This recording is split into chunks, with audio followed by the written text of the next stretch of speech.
Beta Namukasa bamuloga. Yatuukako ekiseera ng'eddoboozi takyasobola kuyimba ng'eddoboozi baalikwatamu.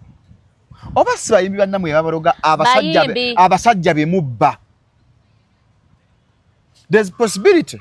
Shalom, omanyi kyekitegeeza okubba omusajja? Okubba omusajja, okutwala omusajja wo n'etandika obbeera naye nga takyaddawo takyakumanya. Gwe kyeta okubba omusajja. Okubba omusajja. Wabula okunzwa ne mbanga twejjamu n'enzira ewaka tokwita kubba omusajja. Mba sikubbye musajja wo. Akomyewo. Zisibba abasajja. Tewali mukazi wamma bba musajja. Omusajja yaba ayagala bamubbe. Mu kwagala omubba ate baba tebamubbye baba bamwagadde okukusingako.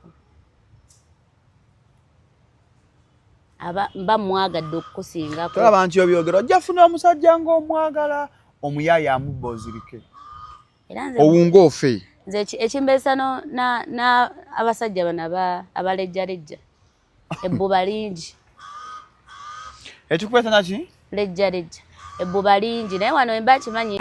Nana Herbal Mouthwash ly'eddagala ettuufu lye nnakakasa mu kujjanjaba endwadde z'amannyo. Amannyo gakuluma bw'ossaayo ekyokya oba ekinnyogo gagasannyalala bw'osenya ovaamu olusaayisaayi oba ogayiza ludda lumu. Senyesa Nana naye weegendereza abafere tebakuguza kappa mu kkutiya musange mu famasi zonna. Nana yakakasibwa National Drug Authority. Abantu bangi bo balowooza mu ddagala lyaffe ery'obutonde okuva edda abantu tebakozesanga nkola ya kizaala ggumba. Mu India omuti guno gukozesebwa nnyo nga enkola eya family planning. Ate era naffe ku Biva Organic bangi batya okutubuuza temirayo nakyo family planning ku Biva Organic tugukozesa. Omuntu tujja ne tumulagirira bulungi bw'asobola okugukozesa ate enkozesa yaagwo nnyangu oil ono ayamba nnyo okukola ng'enkola ey'ekizaala ggumba ate nga yeesigika omuntu etajja kuleetera side effect. Era gwe omukyala ayina mugamba nkozeseza enkola endala ate ne zintiisa ni mutyono mulungi nnyo okukola nga birth control method ate eri reliable kubanga properties ze tezina bwe za affectinga reproductive system ate mbofu n'ebizimba ate ozibikira enseke ate akuyamba n'okukelenzinga woyagala okuddiramu okuconcevinga tekikutwalya na budde kuba kikola boss ku basajja n'abakyala okusobola okukola nga spermicide. Kati gwe munaffe abadde teekateeka babadde ayagala okuba n'enkola yonna munakyo therapies osobola okukozesa ebintu Lubanjulira Katogo Collections abeegulidde erinnya mu kutikkula n'okutuusa engatte z'omulembe mu kibuga Kampala. Tusuubuza n'okutunda engatte za buli kika omuli eza Gentle, sneakers eziri original ne open shoes ennungi ddala. Tusangibwa mu kibuga wakati ku Ham Shopping Ground ku Chains of Liberty ku dduuka namba CL37 ne 38. Ate mmwe ab'eggulu mwabalidde empanga tulina branch yaffe eya Katogo Collections ku street ya Jomo Kenyatta Road. Ate ng'eyo tulina kalonda yenna okuva ku ngoye ez'abaana, abakyala, abaami n'ebyomunju byonna.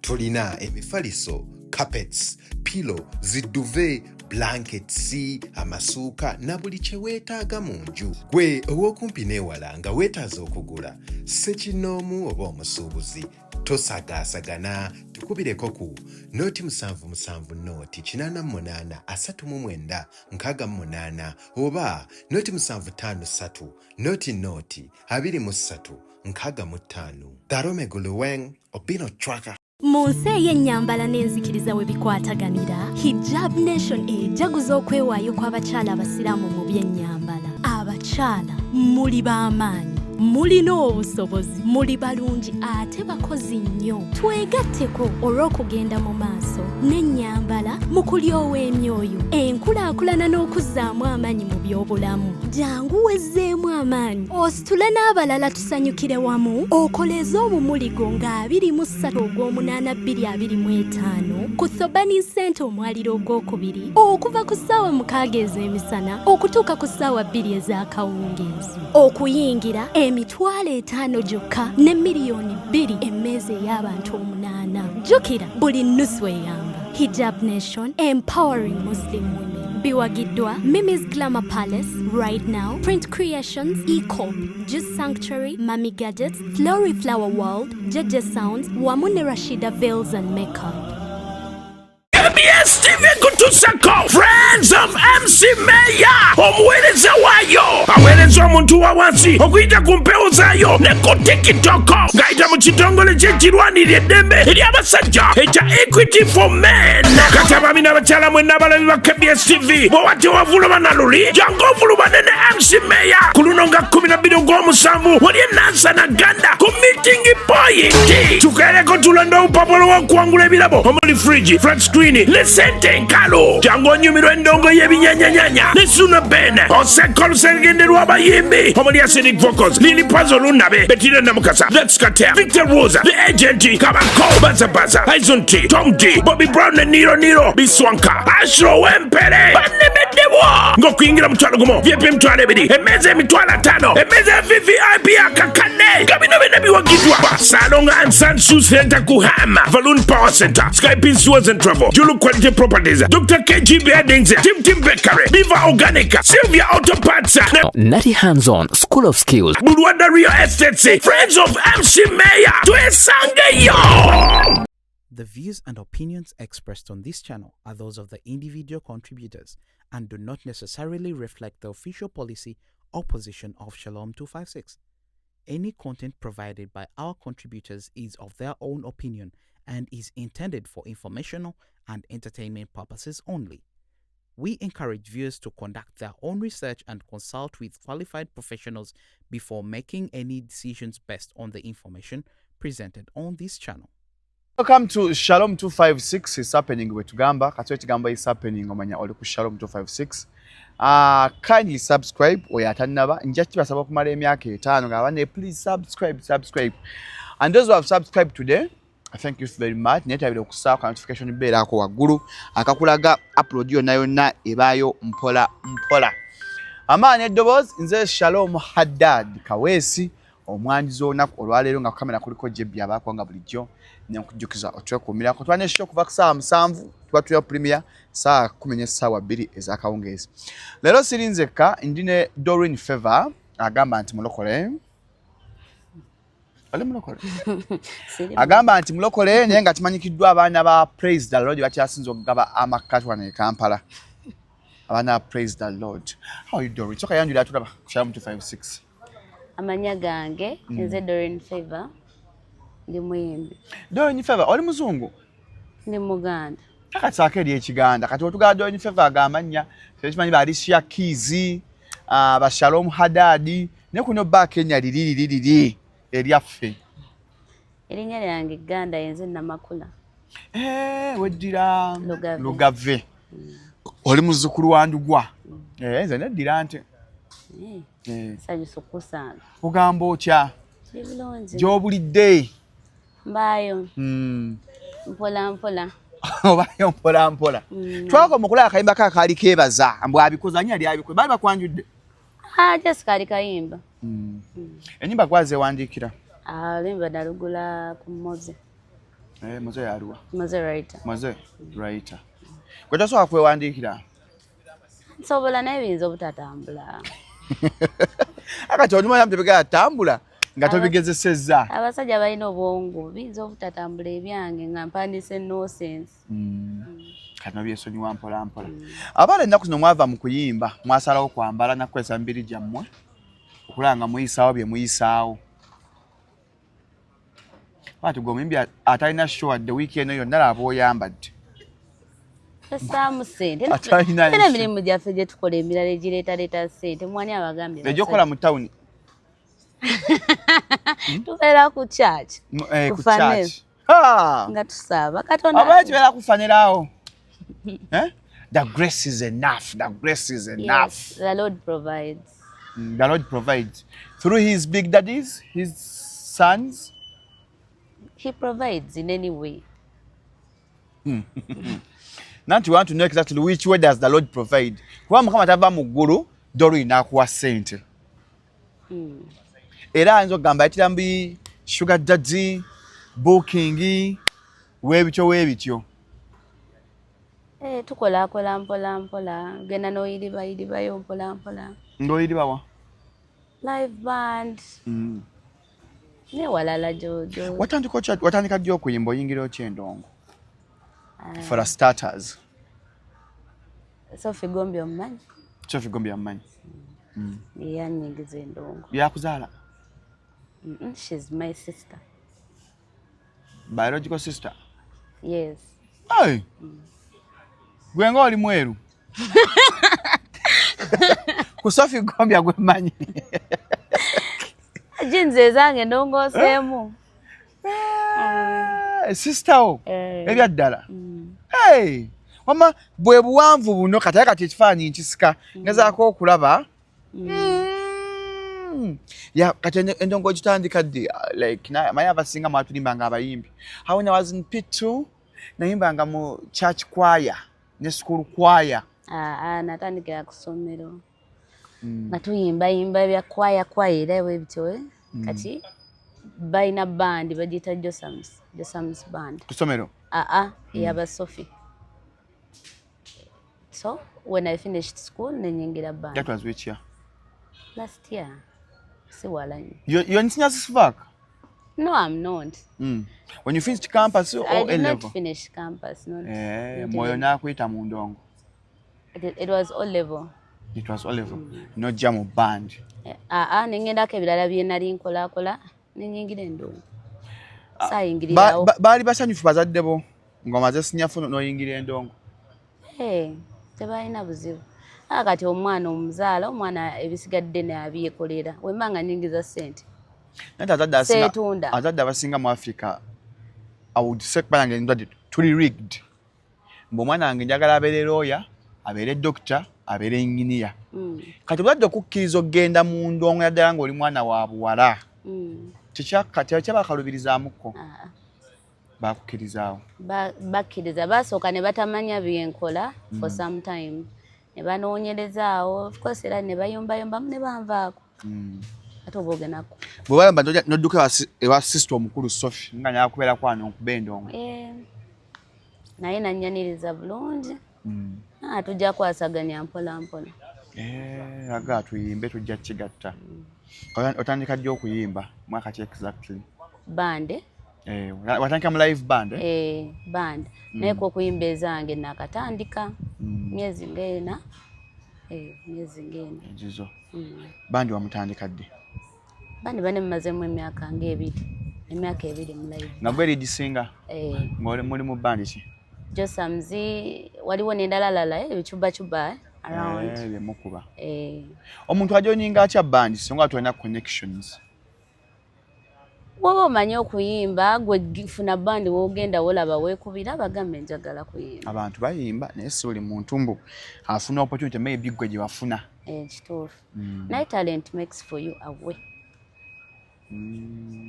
So atuula mu kifo wali live band kati nga bwendi kati ne bandaba nti wendi ne batampa microphone tekisoboka. Ebifo yonna gye ntambulira. Ewa. Sinakulaako mu Kampala mu live band z'e Kampala. Ate kati nkubira Masaka. Okubirawo? Mu Kampala. Ewa, ngamba sikula wanko ng'oyimba. Babuuzeeko abantu bamumanyi. Baani, era kati anti wajja kumbuuza mu live band ewa banya bwe bagita batya? Eyaffe bagita Josam's band. Josam's band. Then kati waliwo Babdwaya band ogimanyi? Babdwaya, I've heard about it. Buli lwakutaano ku Reza Forest Resort. Waliwo bands nnyingi. Gyembeereyo mpola mpola. Bangamba ekiri mu band muli eyo mweri okufa obufi. Tukole ki? Bangamba ono akuba bamuta dramist. Drama owa keyboard mbu muli omwo mutambuza infection obulwadde muli omwo embuto muzijjamu okufa obufi mu band. Tebakulimba. Mu bandi abaana beerira ddala? Ddala n'okwewasa ne beewasa. Nga babandi bebeeri abaana bammaidi amanyi okibaamu kono. Kati olaba omudongo ategeerebwa mudongo mwe mwetegeera embeera zammwe. Tulabyeko obufumbo bw'abadongo nga bugaanye. Era bugaana. Kati osobola kungakasa otherwise bwafumbo ebeetegeera. Abadongo beetegeera kati omusajja alina omugenda kudda wakasa 10 akugulire omugambe enva mu ndongo. Aba kimanyi. N'enkya ne luli amanyi oli eyo ku stage abasajja bikulaba bikwatalira. Nomba nkusanze nga kyokola nga that's your source of income. Why would I feel offended? Abasajja bawulira ddala ne gwe obujja obumanyi. bawulirira ddala ebbuba. Ne mu bandi waliyo obujja. Mulaba omwana akuba engoma waliwo agala omukutwalako. Bantu ate bo bisolo. Bantu olaba omuntu n'omwagala ng'alabika bulungi, yakuba bulungi engoma. Ng'akuba bulungi engoma kikulu nnyo. Ng'akuba bulungi engoma. Twala agenda akubye eddala engoma. N'asuna solo n'ogamba. Awo waliwo omulimu. Bantu. Kati wamba nga mwekwana, or dating from the same place, tekikuwa affecting amuko nga toba kati bakira nti bamufuwa ssente. Sikikola sawa kwagala muntu gwenkola naye. Oba ojja kufa pressure. Lwaki? Nyalagenda mu audience nzinene customer nsitule. Ajanjira akakadde awo ku stage asabe namba yange ofe. Bwakisaba ogimuwa? Ngimuwa. Doreen. Definitely. Ngimuwa. Kubola boyo customer w'omume namba yagenda ogamba weeraga enkya kifo otagenda kudda. Kasoma omugamba munnange ndi mufumbo. Anti omugamba nkyanga akubidde. Ate tuba ne manager sene mekazi ofuna. Anti mmanyi bamanja bano abakulira bandi yammwe n'omuwa eya njagala yiyo. Akube iyaki. Ati obwebwenzi bwe tubagamba abayimbi mwina ddala bali mu bandi. Mubbye baka abasajja. Ngani? Ayaka tegwenya skando nyingi Doreen. Mwifo ky'okuyimba erinnya olikoledde mu kubba abasajja. Ffe tulina information waffe. Ngani? Tulina ono neba tebankwata defamation. Neba mbu sinze mbu wano okubira bandi. Okubira bandi awo ku forest awo. Okubirako ku forest. Mbera buli lwakutaano. Lwaki gwayimba wekka ku forest awo lwakutaano? Lwaki gwakuya abayimba awo? Kubanga bampa contract. Nimbe. Ani yakuwa mukazi musajja? Musajja. Omanyi bampangisaako tufune Ken Mukalakasa gyakulangira ove ku musajja forest. Omusajja mukwano gwange ayagala talent. It is just talent. Gwalina talent wekka. Mukisa gwange. Okutta amaka g'omukyalo gwe ati gwe abonaabonya naye. Omulamu. Gw'oveeri weyagalira mu bintu by'omukyala. Onza kuuli okyanga babbye ebbaawo gw'otobye naye. Simubbanga tamuyina waali. Ali naye asala. Naka kati ofuuse mukulu we kyayimba oli kiyambi oli spare taya. Amusajja forest oyo tumuleke bambi. Nanja abantu baluwanuuza mbu. Balimba. Ekikumidde awo olya boss wa forest. Tova atofaayo tokola na lihaso ojjala eti mu lihaso kubanga omukulu oba omubika. Ani abyogera? N'abantu nyoja bila mu comment section yawo kyogereko kyatuluma dda. Abantu babimanyi. Gwe omumanyi omugagga waawo. Mumanyi kalibijje mu bbanga.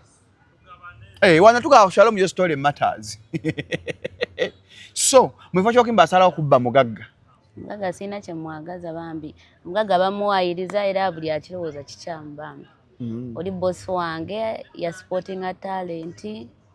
A supporting a talent. Ayagala talent. Kati omugagga atimanyi mbu olina bloka ayagala omukubbako.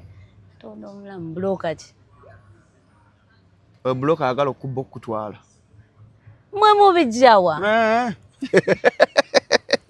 Bloka ki? Tuba ne data waffe Doreen Favor Namakula. Bloka ki? Munene ndongeesala endogo oteekamu abasajja. Bagenda kuuba. Tewali atalina musajja, tewali atalina basajja. Ati gubba basajja. Simubbye mukulekedde waali. Gomo ofunyeko kyofunyeko. Bino bintu byakugabana. Ngogabana mukamuno. Mukulekedde tosula naye taliwa. Kasenga banakuyira asidi. Ati oba ostobuziza tosose kwekenneenya kubanga bya bulimba bamuwayiriza bandi. Ani Bukenya. Bukenya bloka. Bawayira Bukenya bloka mbagala bamuwayira. Kale onabo oyogera tekuli n'omu. Tujja sireboka abo babiri. Wakyaliwo n'abalala. Omuntu bw'alema okutuukawo otuuse nga tandika kuteekawo bigambo. Sa ababandi bakulwanyisa be batuwa olugamba ababandi. Ate kiyinza kubaawo abanga oli amanyi tisikola na rehearsal kiba kiva munda. Ate kivaawo. Nanti Ochambu kituufu tokola rehearsal. Sikola naye ddembe zange bazimanyi. Olw'okuba gwe n'ennyini bandi mulina ekibagatta ekiro. Awo Nyinyi Forest. Si bwe kiri. Si bituufu. Si bituufu. Mpala. Ennaku ezaaliwo obutuubagalo obwaliwo era oli muyimbi. Totedde kuloga. Kuba olina omuntu gw'oliko, omukyalo omu alina ssente avaayo n'avuma era omukyalo omuyimbi yabba bbaawe. Namugaa please tetukumanyi nga mujja waffe. Nze mmanyi baka Aji. Muka Aji oyo atimanyi mbu naawe gy'oli. Information mugijjawa. Ani abawa amawulire? Agenda kukuba emiggo akukunyula enviri ku stage ngo performing. Aji ani oyo? Aji Kasolo. Eyakuwa 16 Pro Max gy'okutte. Omukyalo ono ayimba mu banda na iPhone 16 Pro Max. Sigamba mbu agijje mu kuyimba oba alina talent. Tagijje mu talent wabula agijje mu basajja ate abafumbo. Omuli Bukenya Broker. Omuli ekifo gy'ayimbira ajja ku rehearsal ku live band awo ku Forest kyawo. Omuli n'omusajja omulamba agambibwa okubanga minister. Linnya lyenga agambibwa yeka Animal. Yamugulira essimu eyo 16 Pro Max nga yeerimbika mu kuyimba. Aji nawe omulaba? Yani oyo? Aji agulira essimu. Kituufu Honorable mulaba bulabi. Enkolagayo ne Honorable Kasolo eri etya? Mulaba bulabi wengenda mudigize. Musajja mudigize. Akudigida. Ye chicho. Ne bajja kuyimbira kali akayimba nkimanyi gy'oli. Nga kiyambi wange. Bana basoose. Babi kuyimbira dda. Ne yaluyimba naye babimuyimbi. Hey! Sokoreke. Yayimba spare tire. Naye bakamuweereza. Ne bana basoose bina bintu byakugabana. Ensi we yatuuka tolemezaamu nnyo. Okkiriza mugabana omusajja? Sikinaako buzibu nze. Ekyokugabana omusajja? Sikinaako buzibu. Lwansonga sawa nnyo omuntu ambeerako nambeerako awo. Gendako onaatomera ng'okomawo. Kyekikutwaza gwe bakaaba nno? Ne wange baamutwala. Kani osalawo twale bakaaba nno? Sibatwala mbeeyambisako ne baddayo gye balina okuba. Totya malogo? Andoga gwendoga.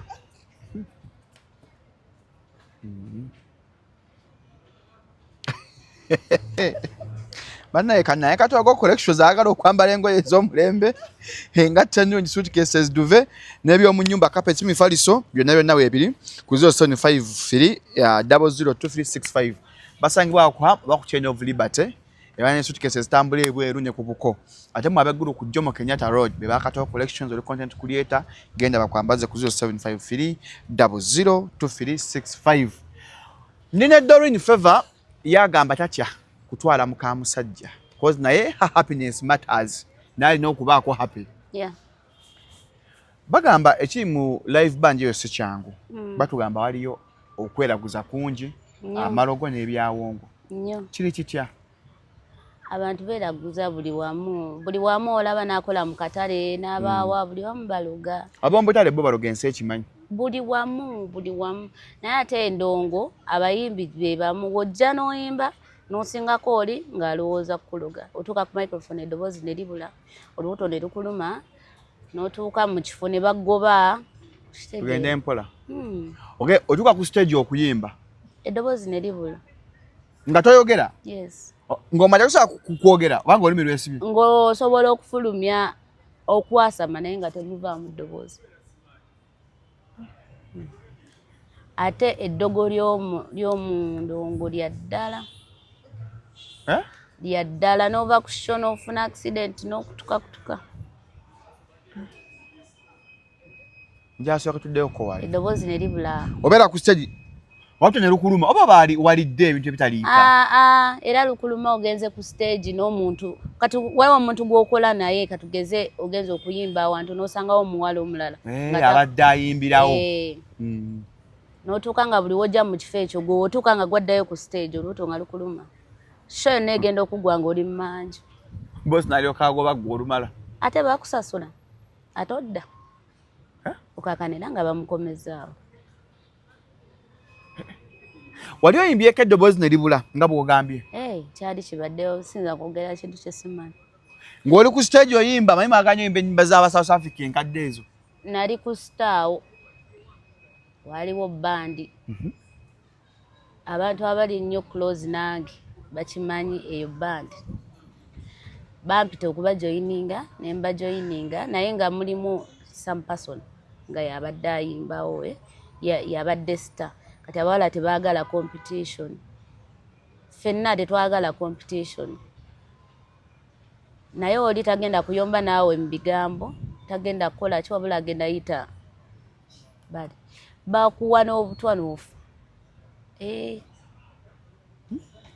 Bakuwa n'obutwa. Nze nakasimatuka obutwa emirundi egyo. Ng'ani akonfaminga nti butwa? Eddwaliro obutwa obw'emmere babuteeka mu mmere food poisoning. Obwasooka babuteeka mu mazzi ga kunywa oli najja n'akyusa akacupa n'ateekawo akalala.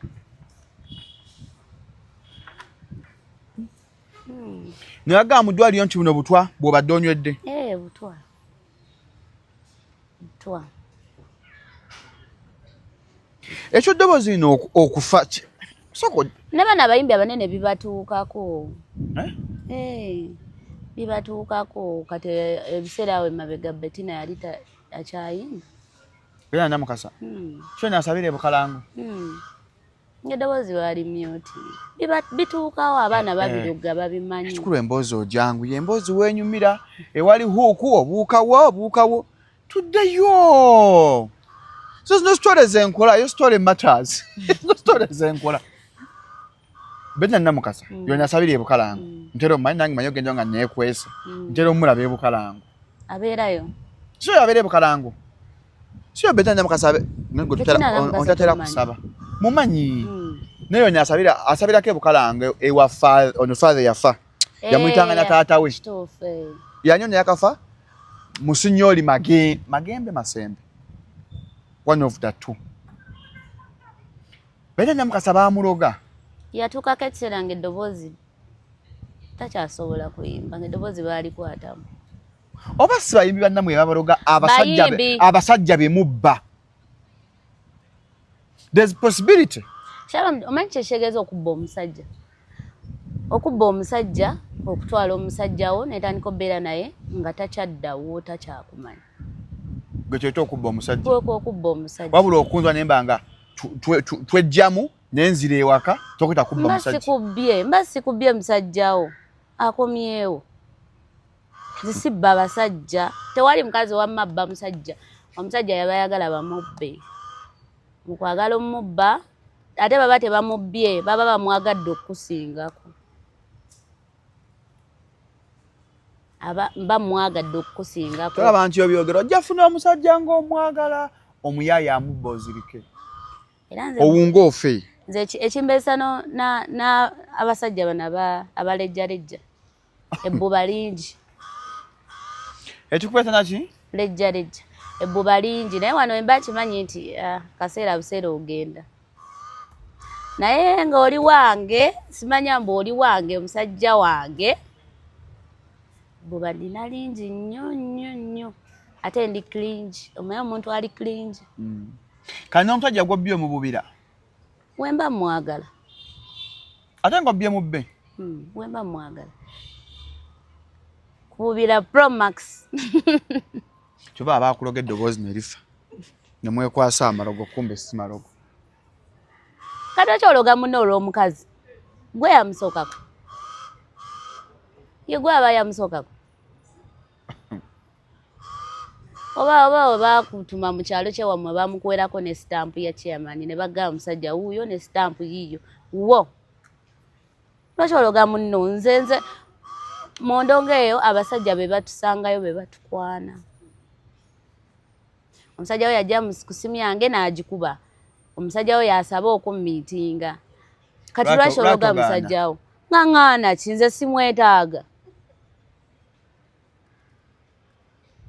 Bagamba akanaafa. Ate mututiisatiisa bino byaliwo kuva dda. Waaba Honorable simanya Honorable Kasolo. Bw'oba omwagala oyo tobamwagala. Kasaa kwa 16 Pro Max. Sisobola gyetuusaako. Manya bwava buli bayimba mu bandi. Esi mukoma zikwatira awo ku stage nga mujja. Kasa agimpadde n'akomawo ewuwo ng'ofiiriddwa ki? Ku sente z'alina ofiiriddwa ki? Bagenda no bakyakuloga. Baloga andoga gwendoga. Onfiiriddwa ki? Naye weetambulirako naawe osobola okuloga omuntu. Bwandoga nga nange ngenda nga ate simanyiyo oba noonya. Bwakuloga nga naawe omuloga. Osobola genda ku musawo kulwa omusajja gw'oyagala. Okuloga ye. Kisinziira. Nonga omusajja kati ng'oyo Honorable aba tasobola muloga ye kati. Honorable alina amagye. Alina bangi abamuloga. Era oyinza obutakola. Osobola okuloga omusajja nga oyagala akwagale. Tewali musajja ayinza kuŋŋaanya. Abala abasinga abali mu myaka gyo nga bayimbi baba bambala bakunama babambala. Lwaki gwe oyambala ebiwanvu? Lwaki weebikkako? Twegomba Gloria Bugi. Saagala. Naye n'ebimpi mbyambala ate bye nsinga okwambala kuba nti emisana nswala.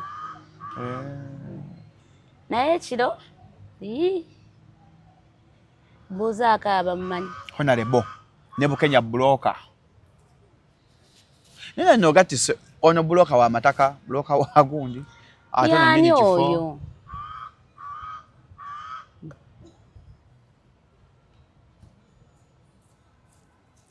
Simumanyi oba ani abawa obubaka.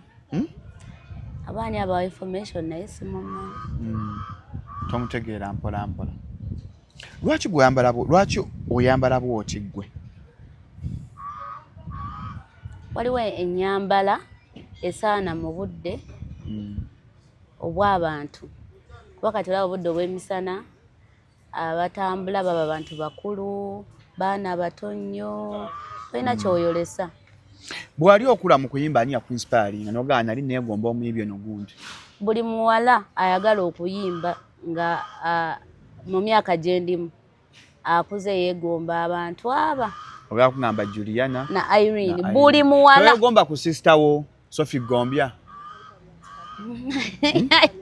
Ayimba bya kikadde. Sister wayimba bya kikadde. Omuntu agamba aneetayirira naneekebeja. Ayagala manye kinyuma. Ati ye yali mulaavu ng'ayimba laavu ng'ayagala nnyo laavu. Ayimbira mwami we. Waliwo story yafuluma batugamba wawandikako akayimba ne bakakubbako omuntu omu emunyonyi eyo. Kyali kitya? Nakera ku makya nena ne mpandika akayimba kange. Ngenda kukafulumya nengende wa producer omu gwe sijja kwogera naye ali side zaawo. Natuuka ne muyimbiramu akayimba naŋŋamba ssente. Na ssente sizirinaawo. Naŋŋamba either mujjamu oba ne mujjamu. Producer agamba omujjemu oba omujjemu. Nga producer agala omweko. Anjoli atajja kitegeerera. Of course kyaba ategeeza either onzijamu oba nonzijamu. Naye nga yankutte bulungi nenkomawo nenkeera ne tuvoicinga nangamba ssente bonna azifuna ng'ozireeta. Wekinaaba kiganye nga tukisootinga. Ssente wazifuna wa mwakisootinga? Ssente zannema okufuna. Ne mukisootinga?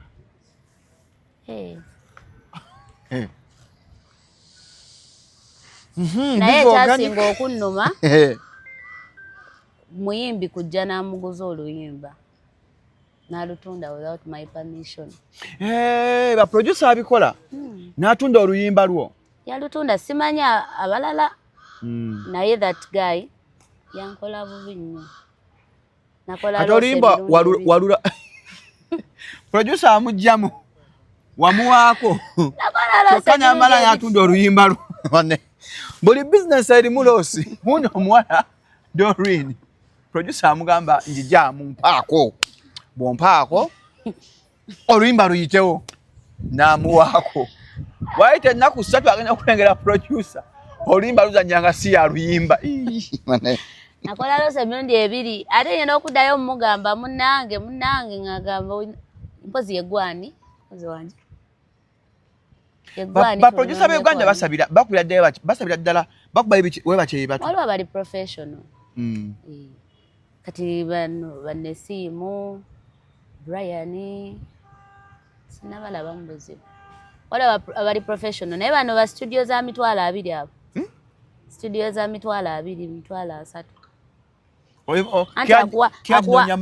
akuwa oluyimba mitwalo 2 nga yabaze ne wali wagenda okuva ziri bajukiza Bivo Organic and Natural Health Product basangibwa omenga opposite Masengere bagamba emmere eddagala genda aleka ya Gisenjobe akujjanja be gwalumizibwa sinuses allergy twagala sala 2 mugejjo ina sukali namwe atajja ka wake up call kamwe ngatamba munyi musonga zo musenge ku 0752602427 ye Bivo Organic and Natural Health Products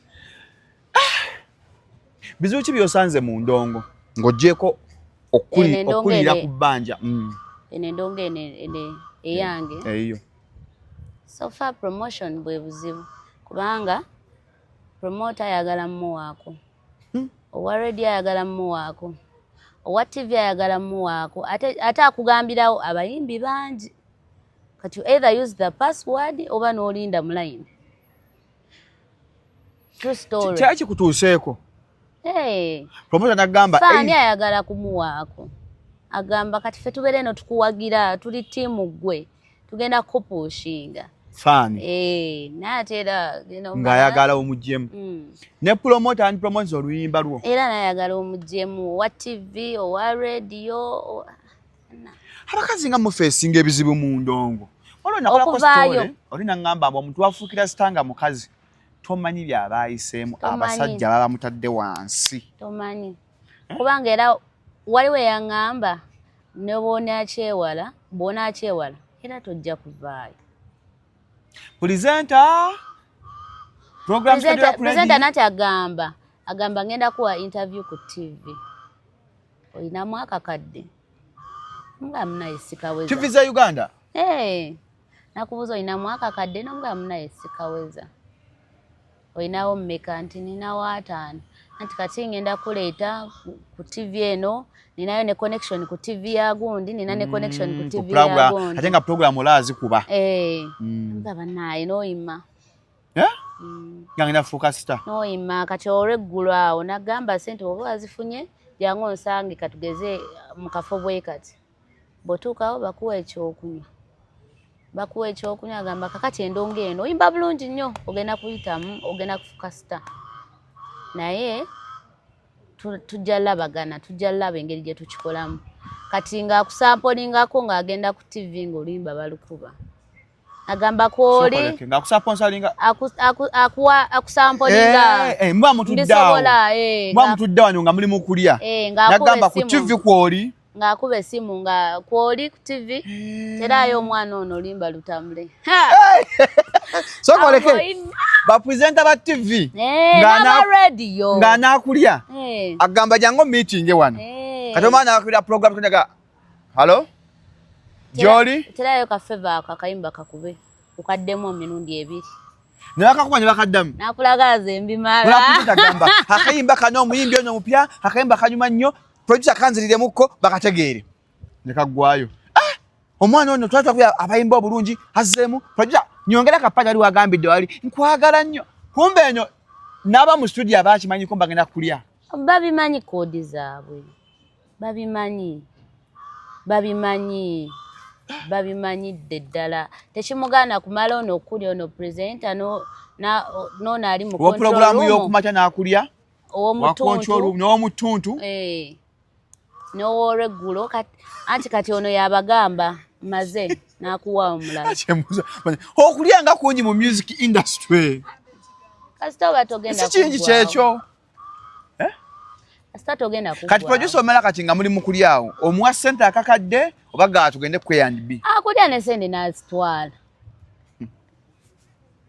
oba n'omwala ayagala okuyimba either abe ne talent oba abeere ne ssente ne talent tekola mu Uganda abaana gye bali bayimba naye tebalina lugendo ne talent tekola woba oli mwana muwala ng'olabikako zikati waliwo producer omu waliwo mukwano gwange Ivan Tumbeetu yamukubira n'amugamba nno omwana njagala ajja akolere yakayimba oye alabikako alikako that was the first question nimugamba Ivan jakessim yagamba atya alabikako aliika so nyoba olina talent olina obba ng'olabikako ng'oliika bw'okaluba mwana tulaba ennaku mwali mwekubidde ku mulanga mwe abakyala abayimbi abakyala nti batulya nnyo tugenda wawo nalebo kasoro tukuba omulanga omugamba kuba muntu wo naye nze tebandya bali abalala naye nze tebandya kizibu tebandya nga ggola tebakulya tebandya nze bya kirala tebandya sha kati producer ono wamala okukulya olimba lwalukuba anti kati alukuba ennaku ebbiri ezisooka eziddako otandika mugamba owaaye tokyanteekayo kakati ennaku zino badde nalwalamu naye wenaatuukayo ku studio luli yakubanga essimu muteekeeyo kati agamba wenaatuukayo nga baluteekayo okutuuka wabulira ddala omuliro ne gubula nga takyalukuba ng'ate yakulya ate ogenda low power mwakola contract mwali mu kamera ogenda gamba aliyo ng'olumizibwa amannyo gakuluma owunya akamwa bw'osonyi ovaamu olusaayisaayi oba oderinda lumu oba amannyo gasaanya atadde ebyo kyebinyoga genda mu supermarket oba mu outlet zonna ezintu bya bannayuganda bakuwenna na herbal mouthwash alwanyisa endwadde z'amannyo mumuteeke mu siikibbe viddi zituuse second term ebeera mpanvu twala omwana afune enna na herbal mouthwash mumuteeke mu suitcase nga tumaliriza abagamizi kuba musangawa ku YouTube bagiyitaani YouTube Doreen Favor Music TikTok Doreen Favor Music kati bino byoyogedde ku ba producer ne ba TV presenter osuubira banaakuba ennyimba zo anti kati oyo gwe kikutteko tajja kuba eyakkoza n'akulekawo ate yankozesa abakozesa aba upcoming kati gwe kyoka gwamanyi okya nti wakozesa nga takozesezza kubanga nange bansaba lwakuba tize olumu nkaluba ninayo amagye emabega wagandayo bloka Bukenya n'ekifo w'ennyimba esikwali haso none honorable ebyo gwabimanyi okalubamu kkosi buli omu tyogenda muwa maama oba olina kiki ekyo abantu bagaba ne bayitawo anti era be bayitawo amangu by the way bw'oba lwakukola kolaba ani gwanjagala okukola naye kolaba omubakyala atasoboka kati Shiba olwokuba mufaanana bagambako bw'ofaana Shiba kanze nkigambye ofaana Shiba naye ngeri gy'ogeramu ogeranga Shiba kalungi omufaanana ebya serious naye Shiba akyayimba ne mu Uganda mwali atunye ekivulu ku Serena agenda kuddamu ayimba tulekere ku space naffe tushayininge oyagala akweyoka kolabo Shiba asobola ajuka ate Shiba interview zange aziraba habani ate waleese kano interview kanyumi kadde kanseemu omuntu kano musabe kolabo nge Queen Shiba Queen Kama nze gwe bagamba akufaana Doreen Favor kakolabo oyimba music kikaki so far mbadde mpozi music wenimba bamuyita batya bannange contemporary omuyimbi abuuzizza music gwenyimba kyova ama bakusabanga wali waawo ate sibyawula kati waliwo R&B waliwo dancehall waliwo band wa sister dancehall naye sinafuna writer mulungi nze n'abaana bawandiika ekigoma Njagala dancehall kembayiwemu awo lwakuba nti ne competition yeyo nayo nnene. Mu dancehall. Naye abakazi tulinayo kapakati yakuba dancehall. Yekka. Yeah, tulinayo kapakati, Kalo Kasita. Ani omulala awo, Cindy Baby. Naye nze basically njagala mikolo. Agwenda kuba nyakitoze ni Becky. It is okay. Yeah, ensi nnene nnyo nnyo buli omu ashayiningire waali. Lwaki bagala kuyimba ku mikolo? Kulya mmere ya bwereere? Emikolo tegistressinga. Baba kubukinzeyo ku mukolo koleko gwa Ajali na Kasolo.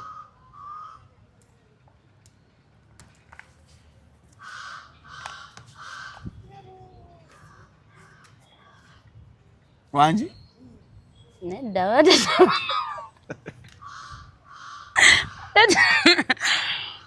Bata nakubukinga. Nati nyimba zikyali mpya. Mpozi bino ebya bandi tubadde of course tutambula. Ina bandi. Babukinga bandi yo. Abagala music wa musanga ku TikTok okwesa ani? Doreen Favor. Ane ku YouTube.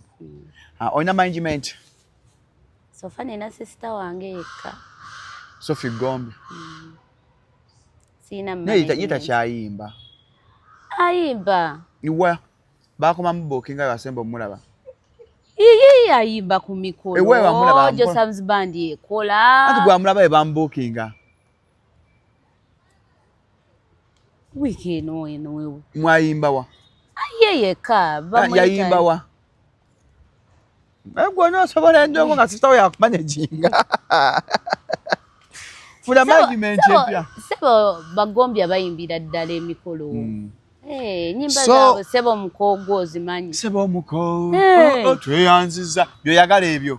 Bayimbira ddala emikolo. If you are to date, who's your ideal man? Ngojje kwano bobba batali babo. Njagala. Owo. Yandibadde atyo omusajja gwandi date. Embeera ze. Omanyinga Honorable Luzi. Omufere. Yo musajja gwenjagala. Bagala atajja bafere. Si mufere, he's real. Mufere yali misango tomulanga ali misango. Ate eyo hustle side. Eyo kufera. Eyo hustle ye. Naye structure embeera si mubiri. Kuba nalabanga omumpi. Twaga musajja mumpi. Kati musajja mumpi taafunye ko muntu amwagala. Owemmere. Yangwa nenfa. Sibula abatula banatuliriza. Musajja obwo. Sibula abatula banatuliriza. Banange abatulaba n'abatuwuliriza amanya yenze Doreen Favor muziki wange gyali musupporting tupushinge twanya Doreen Favor nga atumiza ogenda olw'obulamu olamye kyansubira mbu oyizeemu olina mmere ki oliwo akatogo anti era tuba tukola tayogera sukkaanya musiibe bulungi mweraba. Katube thumbnail.